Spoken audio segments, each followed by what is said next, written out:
Hello guys, this is again Eric at RC Monster Garage West Coast Air Design.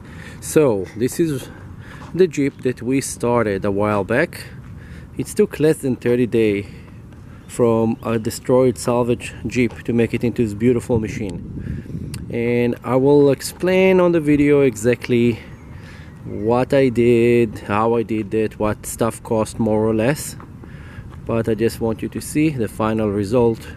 It's a 2016 Jeep Wrangler JK Sport. This is the two-door version.